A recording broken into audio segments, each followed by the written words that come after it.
అందరికీ నమస్కారం అండి ఫ్రెండ్స్. ఇప్పుడిప్పుడే ఉద్యోగులకు సంబంధించిన మరొక ముఖ్యమైన అప్డేట్ అయితే రావడం జరిగిందండి. ఇక్కడైతే మనకు వచ్చిన అప్డేట్ ప్రకారంగా ఉద్యోగులకు 12వ పీఆర్సీపై చర్చ అంటూ అప్డేట్ అయితే వచ్చిందండి. అయితే ఇందుకు సంబంధించిన పూర్తి వివరాలు అయితే మన వీడియోలో తెలుసుకుందామండి. వీడియో మాత్రం ఎక్కడా స్కిప్ చేయకుండా చూడండి ఫ్రెండ్స్, అప్పుడే మనకి పూర్తి సమాచారం అయితే తెలుస్తుంది. ఇక లేట్ చేయకుండా వివరాల్లోకి వెళ్ళిపోదాము.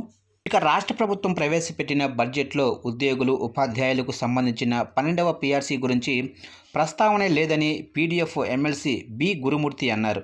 శాసన మండలిలో రాష్ట్ర బడ్జెట్పై జరిగిన చర్చల్లో బుధవారం ఆయన మాట్లాడుతూ 2023 జూలై 1 నుంచి ఉద్యోగ ఉపాధ్యాయులకు 12వ పీఆర్సీ అమలు చేయాల్సి ఉందన్నారు. గత ప్రభుత్వం ఉపాధ్యాయ ఉద్యోగుల ఆర్థిక మూలాలపై దెబ్బ కొట్టిందన్నారు. కూటమి ప్రభుత్వం తమకు న్యాయం చేస్తుందని ఆశించారని తెలిపారు. 9 నెలలు కావస్తున్నా ఇప్పటి వరకు 12వ పీఆర్సీ ఐఆర్ ప్రకటించలేదన్నారు. ఇక పెండింగుల్లో ఉన్న డిఏలను గురించి ప్రస్తావన లేదన్నారు. సిపిఎస్కు మెరుగైన పథకాన్ని తీసుకొస్తామని చెప్పారని ఇప్పటి వరకు దీనిపై చర్చించలేదన్నారు. 2004కు ముందు నియామకమైన ఉద్యోగులకు ఓపీఎస్ అమలు చేయాలని కోరారు.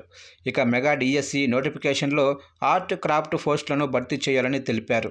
ఇక యూనివర్సిటీలలో ఖాళీగా ఉన్న 5,000 ప్రొఫెసర్ పోస్టులను భర్తీ చేయాలని కోరారు. పాఠశాల విద్యకు కేటాయింపులు తక్కువగా ఉన్నాయని చెప్పారు. గత ప్రభుత్వం తీసుకొచ్చిన 117 రద్దు చేస్తామని చెప్పిన ప్రభుత్వం మరలా అదే విధానాలను కొనసాగిస్తుందన్నారు. దీనివల్ల వేలాది ఉపాధ్యాయ పోస్టులు రద్దయ్యే అవకాశం ఉందని ఆందోళన వ్యక్తం చేశారు.